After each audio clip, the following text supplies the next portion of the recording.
Hi Hi, Alex, Alex. how are How are you? you? Hi, I'm good. How are you, Angela? I'm good. So today we're going to be talking about how to go really deep in a hypnotic session. So over the years, what I found in hypnosis is that if your client isn't deep enough, their ego starts to interfere with the session and the imagery that they're seeing. So sometimes you'll notice during a session that the person is coming out of the deep hypnotic trance. So what I'm going to do is show you a couple of techniques and tips that I have to keep the person really deep down. The deeper you go into the subconscious and the deeper and more relaxed the person is, you're going from alpha, beta, all the way down to theta wavelength. So you want to keep them down there in theta wavelength so their brain is fully vivid with imagery supplied by the higher self or the subconscious. So I'm going to take you through, I'm going to do an intention to develop your psychic abilities. So that will be like the conversation that we'll be working around. So I just want you to close your eyes there for a minute. And I'm going to close my eyes also. All right, so I want you to take a big deep breath in. So breathing is really important. It relaxes the client out. So in the beginning of hypnotherapy session, your mind will be showing like, oh, I have to be here tomorrow at 5 o'clock, or oh, I have this to do or I have that to do. So that's just like random thoughts. So the deep breaths that you're taking right now will help you clear out all those random thoughts to bring you into a state of emptiness in your mind. That's the state that you want to have your client in, where their mind is still and their mind is empty. So take a deep breath in and 1, 2, 3, blow out. Take another deep breath in. 1, 2, 3, blow out. So just keep doing that. Let all those junk thoughts leave your mind, just dissipate naturally. Okay, so your client is coming to a really clear space in their mind. So all they can see is just the back of their eyelids, the darkness. Some of them might see little flashes of light, of orbs and stuff. That's all fine. Some might see a vortex of white light or different color light centering in the darkness of their mind. So the next thing you do once you've done a series of breathing, deep breathing and breaths, check back in with the client and ask them how are you? Can you see? Are you nice and relaxed now? Yes. Alex, can Alex, you you nice and nice and relaxed? relaxed? Yes, I'm relaxed. Okay, so I always use a staircase as an analogy for going deeper. So each time they take a step down, they're going deeper and deeper down into the theta wavelength, brain wavelength. So Alex, I want you to imagine you're standing at the top of the stairs. I want you to see the room the stairs is in, and there's a handrail on the side of the stairs. This stairs is a big cold stone stairwell. Just look around and you can nearly feel the cold. Alex, can you feel the cold? Yes, I can feel the cold. Okay, so I want you to put your hand on the top of the stairs, on the handrail at the top of the stairs, and I want you to take a step down. I'm going to count from 10. So you're going down a step onto 9. So when your client is stepping down the stairs, you want to deepen your voice and lower your tone because this brings them down into a deeper state. So a good tip is your tone, and this helps as a deepener. So as you go down the levels, you're going deeper and you're going deeper again. So you're stepping down the tone of your voice and the words are getting slower. So this is a great tip for the client to go deeper and deeper. So Alex, I want you to take another step down and I want you to just look at the flickering light of candles in the stairwell. Can you see the candles? Yes, I can see the candles. Okay, so I want you to go down again, another step. Go down again. You're starting to feel very tired, very sleepy. So this is going to open up their suggestibility. So the imagery from their higher self, they'll be able to view it and see it. I want you to take another step down. You're halfway down the stairs now. You're going down again. Your body's getting very heavy, very relaxed. From the top of your head to your toes, you can feel heaviness. You're going deeper. Take another step. You're going deeper again. You're going deeper. You're nearly down to the bottom of the stairs. And you're down on the stairs. I want you to just look back up at the stairs and look around. And in front of you, there's a room, Alex. And in front of that, in that room, there's a table in the middle of the room. I want you to walk over to the room. So what I'd like to do with my client at this time is take them through to see, are they uh, visual people, or what kind of sensory alert, how sensory alert they are. So what I do is I take them to a room with a table. Alex, on the table there's a box, a cardboard box. Can you see it?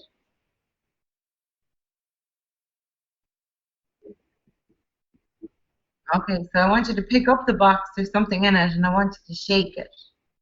As you're shaking it, you can feel it, feel the object going from side to side in the box. I want you to open the box and look in. There's an orange in the box. I want you to take the orange out and squeeze it. You can see the zest coming out of the orange into the air. Can you see that? Yes, I can see the orange and I can squeeze the orange. Okay, I want you to put the orange back in the box, and I want you to go to the next object on the table, and this is a bouquet of flowers, roses. I want you to take a big smell of the roses. Can you smell the roses? Yes, I can smell the roses. Okay, great. So this means you're super uh, able to smell other senses. So I want you to go to the next object, and it's a cold glass of water with ice. I want you to pick up the glass of water with ice and drink it. As you're drinking it, you'll feel a sensation of cold going down your neck. You can gulp the water. Can you feel that? Yes, I can feel the Okay, cold good. water. Okay, great. So that means that you can feel in this brain state. You can smell.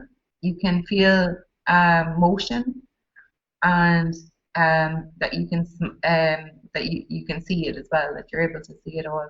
So I just want to stand up in this room and describe the room that you're in now.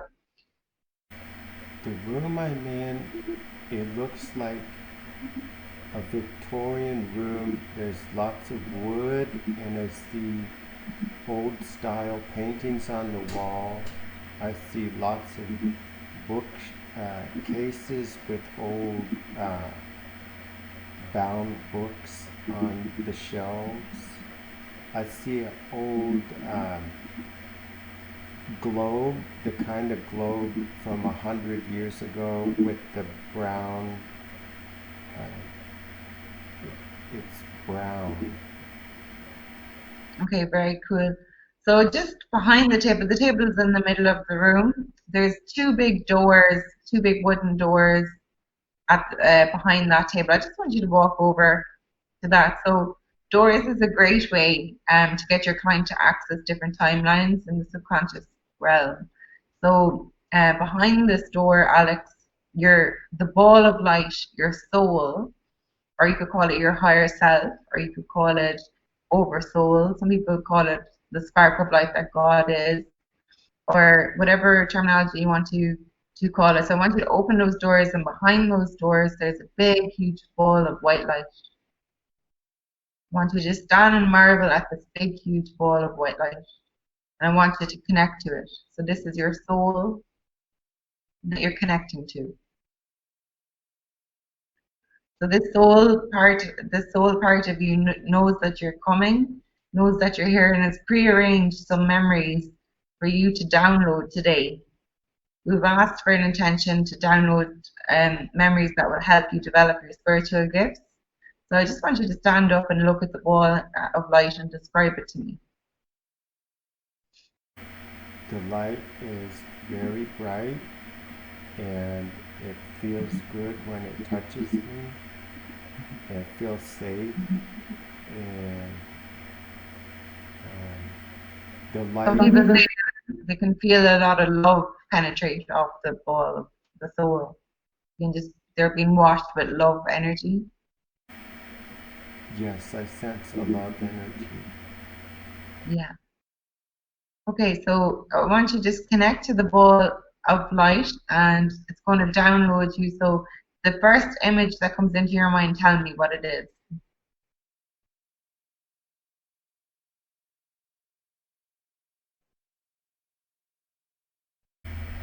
I see an outdoor scene, uh, flowers in a meadow. Lovely. It's a sunny day with a blue sky.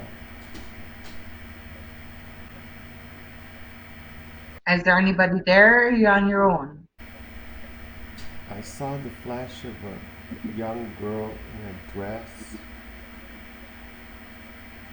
Do you want to follow that girl and talk to her?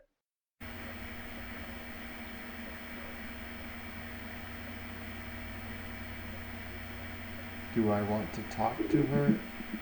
Yeah. Yeah.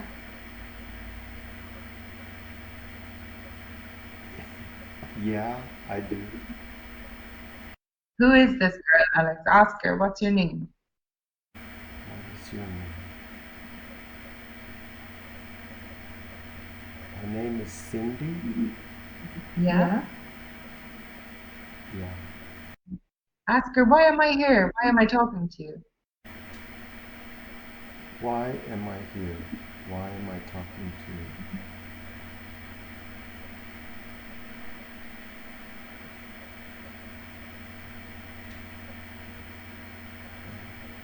She wants to show me something. Okay, go with her. We're going to a small cabin.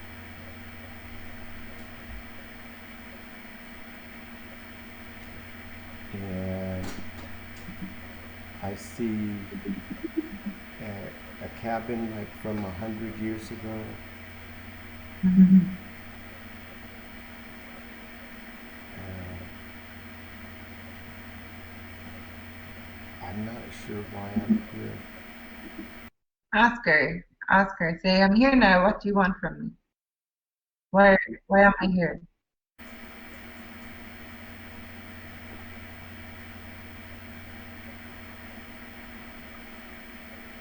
She says uh, that I'm supposed to I'm supposed to simplify my life Yeah. Yeah. by connecting more with nature and with the simpler life. Yeah. Do you want to ask her to show you how to do that? Yes. Show me how to do that.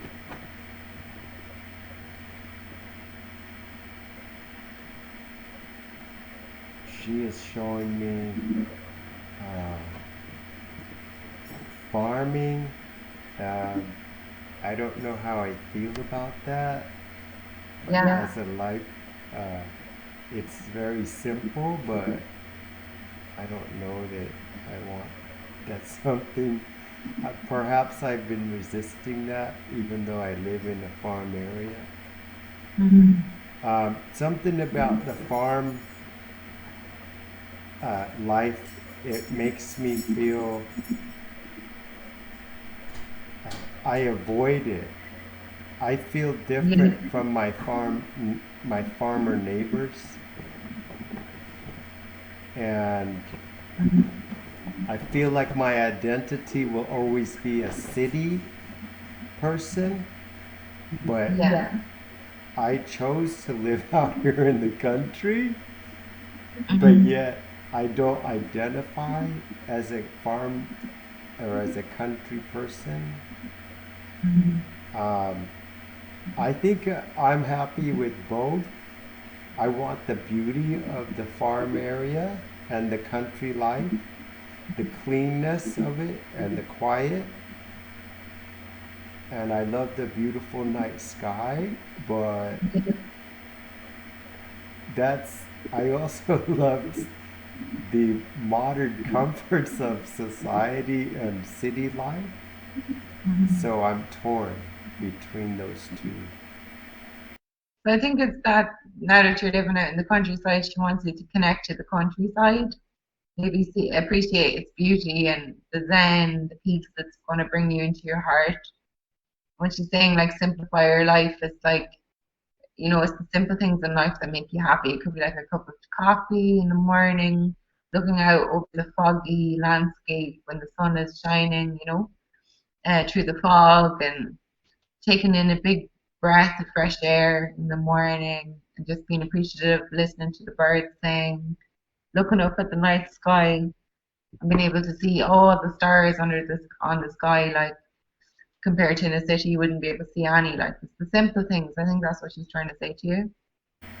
Yes, yes, I think that. So with this, because we have the intention of enhancing your spiritual abilities, ask her, will this enhance my spiritual abilities, connecting to nature and simplifying my life? I'm asking her, and she says yes, definitely. Has she any advice or tips for you to improve? She reminded me that when I was young, uh, I wanted to connect with nature, but I wasn't ready spiritually. And so when I ran out into the deep woods, um, I would get these terrible allergy attacks. Oh And no. so even though I loved the nature, I could not go out there.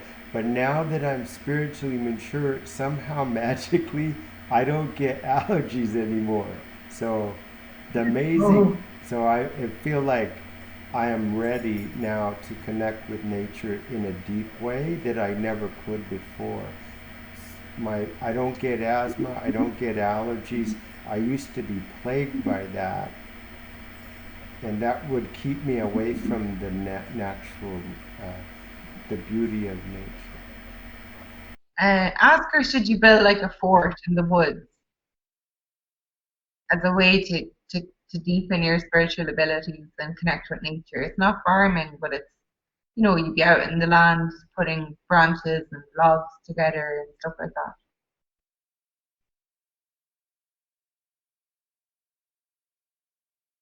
Uh, that's something that me and my wife talk about a lot, is doing that, and my wife wants to do that as well. I kind of resist. I feel vulnerable in a tent or like that type of a structure. So the way we've been doing it is we'll get an Airbnb in a remote cabin and we'll spend a week there. But my wife would prefer if we went even more isolated than that. But Yeah, it's a little scary because it is. you're way out there with almost nothing, and if something goes wrong, it would go very wrong. Yeah. Yeah, okay, maybe not a place to sleep, like maybe like where you'd make like a kind of like a tree house, like uh with a stump you can sit on and you can light a little fire out there and just sit by the fire and meditate with the fire. Would you do something like that? That would be nice. You're not there at night time, you're just there during the day, like you can make some pine cone or pine needle tea from the pine trees, on a little fire with a kettle with water, boil it up and make some tea and just sit there and just immerse in nature. I think that she's telling me I should do that tonight. We have a fire pit that we never used yet, and so Oh, we're going to good. throw some wood on there tonight and light it, and to honor my higher self, I'm going to do that. Okay, that's great. Okay, we're going to come away from the scene. We're going to go back to your higher self, the white light, the soul. You just want to stand in front of it again and connect into it again. So we got some good advice there from that scene. So let's see uh, any other images that flash up that will enhance your spiritual abilities. Just want you to actually, I'm just going to do a deepener just on number 3. Alex, you're going deeper and you're feeling more relaxed. You're going down to 2, being deeper. Your eyelids are heavy. You're going deeper again down to 1. So you're standing in front of your higher self. Tell me what it feels like. I feel vulnerable but safe, and I feel like there's no need for lying or deception, that my higher self wants me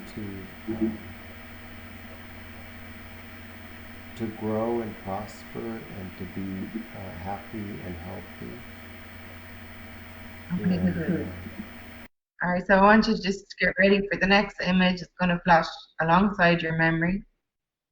You can see it behind the dark screen. You're going to get an image. So tell me what you're looking at. What flashes?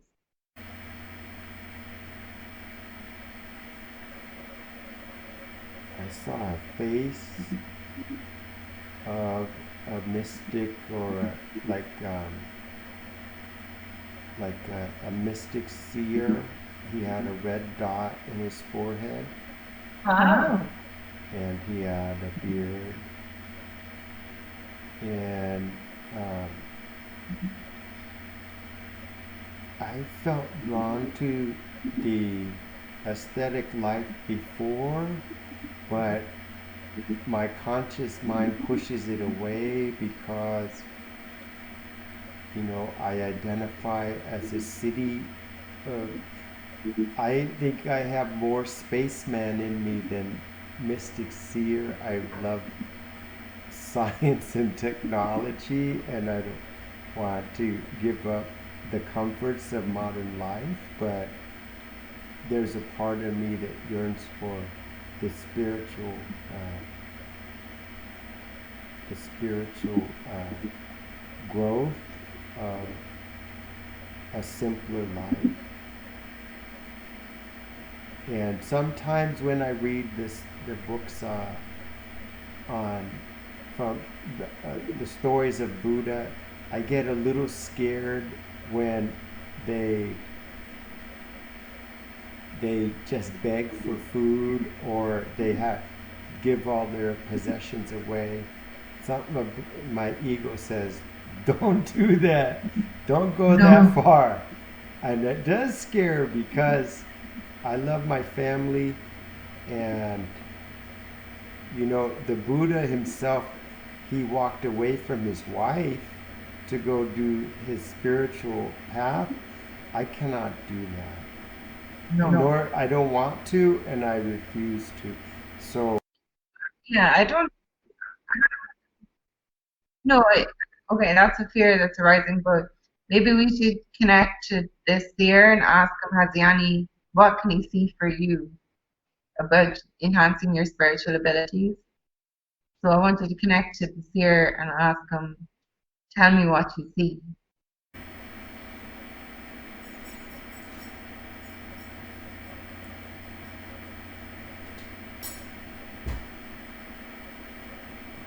I see that I have a future of tremendous spiritual growth, and that uh, I can help others achieve peace in their lives, and I can see myself healing others and making the world a better place. I didn't understand that.